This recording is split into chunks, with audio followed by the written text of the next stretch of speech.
Hello everyone, আমি পায়েল। আমার নতুন একটি ভিডিওতে সবাইকে এত এত ভালোবাসা। আশা করি আপনারা সবাই খুব ভালো আছেন আর আমরাও কিন্তু বেশ ভালোই আছি। সকাল এখন প্রায় 8টা মতো বাজে। আমার মিহি এখনো ঘুমোচ্ছে। আমি একটু আগে আগে উঠে ওর খাবারটা বানিয়ে নিই। মিহি সকালবেলা যেসব খাবার দাবার খায়, ব্রেকফাস্টে যা যা উপাদান থাকে তার বেশিরভাগটাই আজকে শেষ হয়ে গেছে। গতকালকে চিড়েটা শেষ হলো আর আজকে শেষ হবে সাবুটা এখনো যেটুকু আছে আজকের মতো হয়ে যাবে। আমি বিকেলবেলা গিয়ে আবার ওর জন্য ব্রেকফাস্টের আইটেম সবকিছু নিয়ে আসবো। এই ব্রেকফাস্ট বানাতে এসে জানেন তো আমার একটা কথা মনে পড়লো। মায়ের সাথে সবসময় যখন ভিডিও কলিং এ কথা হয়, মা তো খুব গল্প করে, কি করছে, মেয়ে কি খাচ্ছে সবই শোনে। তো সেই সাথে আমার ছোটবেলার কথাগুলো মাঝে মাঝে মা বলে। এখন আমার যে জীবনটা, এখন যে ছোট্ট একটা বাচ্চা নিয়ে আমার সংসার, একসময় আমার মায়ের জীবনটাও তো এরকমই ছিল। আমার এই সব কিছুর পেছনে জানেন তো আমার মায়ের অনেক অবদান। তো মা বলে জানেন তো যে আমাদের সময় নাকি এত সব খাবারের অপশন ছিল না। এখন যেমন বাচ্চাদের কত রকম খাবারের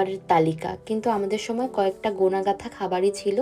যেমন ওই সুজি, একটুখানি চিড়ে ভেজানো বা সিদ্ধ করা এই সাবু, একটুখানি মুড়ির ছাতু, বাড়ির গরুর দুধ, ফলমূল আর বাজার থেকে কেনা একটু ফর্মুলা, এগুলোই যা চলতো।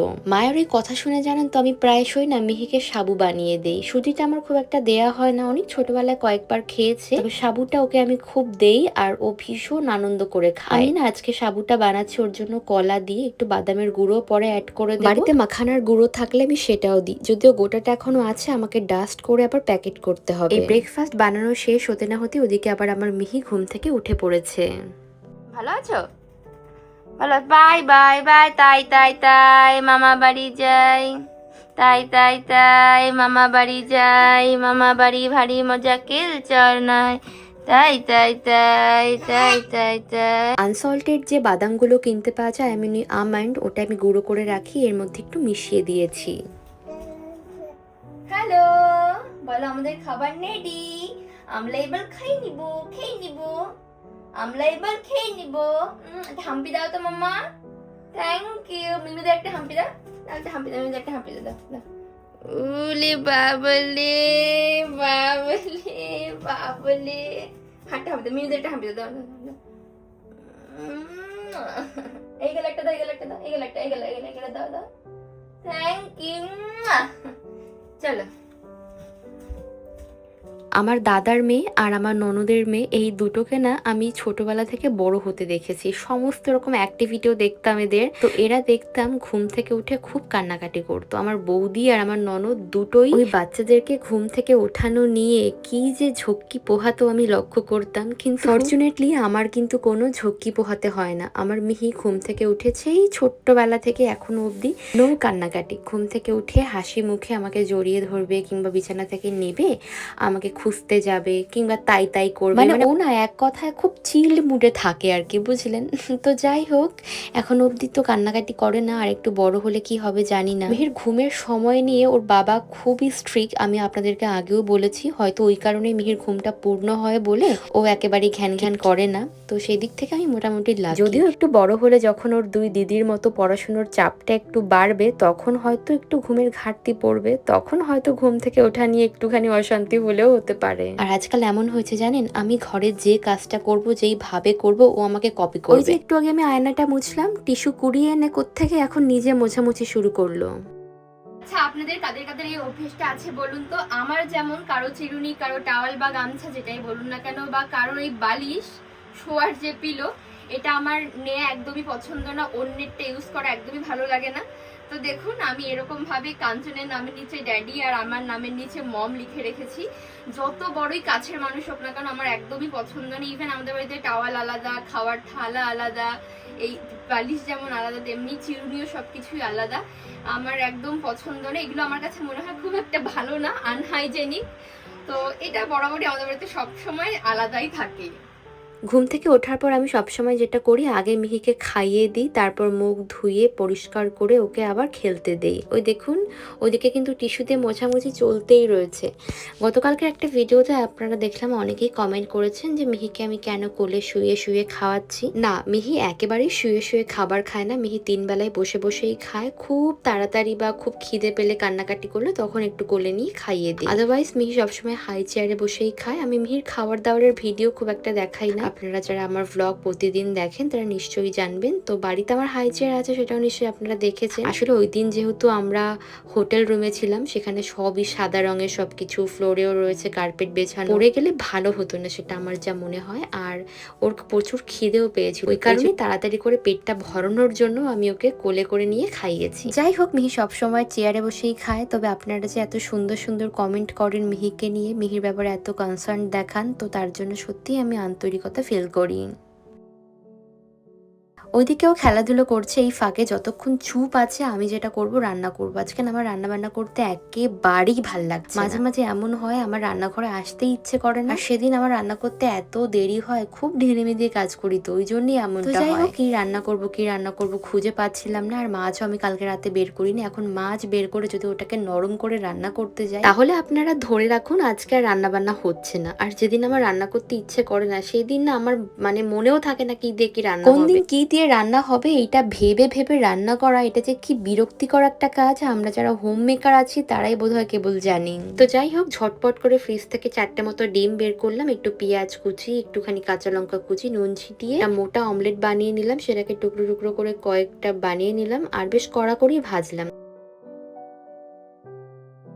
এইবার শুধু কাণ্ডখানা দেখুন। পেঁয়াজ ভাজার আগে ওই যে তেজপাতা শুকনো লঙ্কার সঙ্গে যেটা জিরে ফোড়ন দিতে হবে, আমি সেটাই গিয়েছি ভুলে। তো পরে আমি তেজপাতা শুকনো লঙ্কা অ্যাড করেছিলাম। তো পেঁয়াজটা মোটামুটি ভেজে নিয়ে ওর মধ্যে ডুমো ডুমো করে কাটা আলুগুলো দিলাম। একটু ছোট ছোট করে আলু কাটলে অমলেট কারিতে দেখতে ভালো হয় আমার মনে হয়, তাই দিয়েছি। দিনের কিছু মশলা অ্যাড করছি, ঝালটা একটু টান টান দিতে হয়, নাহলে খেতে অতটাও ভালো লাগে না। আর তার সঙ্গে দিলাম বেশ কয়েক টুকরো টমেটো।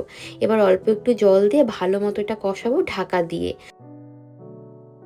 আর ওইদিকে মুসুর ডালটা প্রায় হয়ে গেছে। আমি এখন যেটা করলাম, একটা ফ্রাই প্যান নিয়েছি, ছোট ফ্রাই প্যান। এটাই মূলত আমি ওই ফোড়নে দিই। ওখানে আমি ফোড়ন দিলাম রাঁধুনি, শুকনো লঙ্কা, একটুখানি পেঁয়াজ।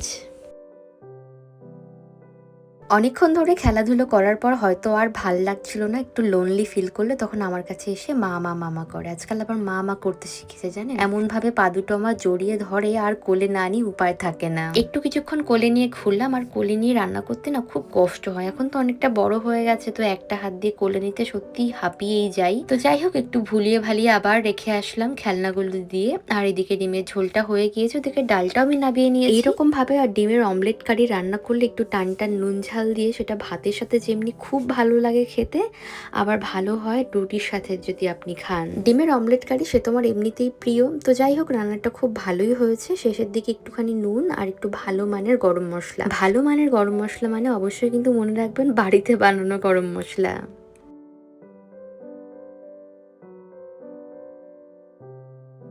এখন তো এই পিচ বা মোমোর সিজন এই দেশে, আর বেশ অল্প কয়েকদিনই হয়তো আমরা এরকম রসলো রসলো পিচ বা মোমো খেতে পারবো। বাড়িতে সবসময় কাঞ্চন অনেক অনেক করে পিচ আনে, তবে অনেক অনেক বলতে একবারে যে এক পেটে ওরকম কোনো ব্যাপার না। এদের সাথে অল্প করেই ফলমূল কিনতে পাওয়া যায়, একবারে 4টের সেট, 2টোর সেট, 5টার সেট এরকম পাওয়া যায়। কাঞ্চন 4টে করে আনে, তার কারণ ও যেহেতু পিচ অত ভালো খায় না, আমি একমাত্র খাই, আমার একার জন্য আনে। এটা আমার 2-3 দিন মতো চলে যাবে। আগের দিন একটা ভিডিওতে আপনারা দেখলাম পিচ সম্পর্কে, যেখানে বলেছিলাম, তো আপনারা অনেকেই লিখেছেন এটা কি আপেলের মতো দেখতে। দেখুন এর গায়ে এরকম হালকা হালকা উল টাইপের রয়েছে, একটু হালকা ডাস্টি যেরকম হয় না ওই টাইপের, একটু বালি টেক্সচার রয়েছে এটার। হাত দিয়ে একটুখানি ঘষলে ওপর থেকে উঠে আসে। বেশ অনেক রকমের পিচ কিন্তু বাজারে কিনতে পাওয়া যায়। আমি যে পিচটা দেখাচ্ছি এটা জাপানিজ ভার্সন, আর এটার গায়ে ওই যে বললাম ডাস্টি যে ব্যাপারটা থাকে, এটাই হলো এটার স্পেশালিটি। এই ফল ধুতে ধুতে আমার একটা কথা মনে পড়লো। গতকালকের একটা ভিডিওতে আমি একটা ছোট্ট কমেন্ট পেয়েছি, কমেন্টটা বেশ ইন্টারেস্টিং, আমার খুব ভালো লেগেছে। সেই দিদি জিজ্ঞাসা করেছে, দিদি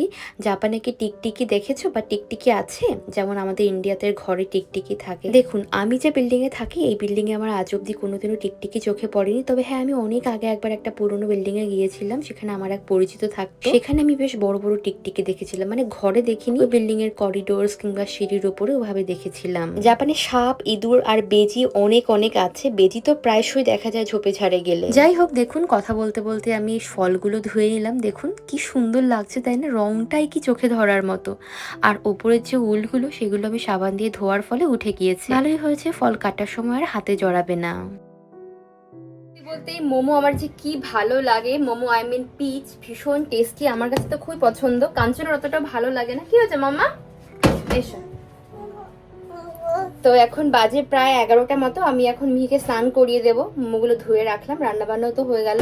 আজকে ডালটা খুব ভালো হয়েছে সত্যি বলতে। গত 2-3 মাস যাবত কাঞ্চন এমন একটা ডাল আনতো, খুব একটা গলতে চাইতো না, ভীষণ আমার প্রবলেম হয়েছে, তাই কষ্ট হয়েছে ডাল গলাতে গিয়ে। 2-3 রান্না নেবেছে তার ডাল গলে না। আজকে এটা 5-6 মিনিটে গলে গেছে, জানবেন, ভাবতে পারবেন এত ভালো ডাল। তো একটা মোমো আমি এখন খাবো, কারণ এত ভালো মোমো দেখে আমি নিজেকে আর সামলাতে পারছি না, পিচ দেখে আর সামলাতে পারছি না। তো চলুন একটা মোমো খেয়ে নিয়ে মিহিকে আগে স্নান করিয়ে দিই। স্নান সেরে লাঞ্চ করার পর মিহিকে আর কে ধরে রাখে, টাইম হয়ে গেলে একেবারে রীতিমতো কান্নাকাটি চিৎকার শুরু করে দেয় ঘুমোবে বলে। ও ঘুমোচ্ছে বলে সেই ফাঁকে আমিও খেয়ে দিয়ে রেস্ট করলাম। বিকেলে জানলা খুলেই দেখি আকাশের এই স্বর্গীয় দৃশ্য। যাই হোক, এই বিকেল বেলায় সূর্য অস্ত যাওয়ার মতোই না হয় আজকের ভিডিওটাও এখানেই অস্ত গেল। দেখা হচ্ছে আপনাদের সাথে আমার পরবর্তী নতুন ভিডিওতে। সবাই খুব ভালো থাকবেন।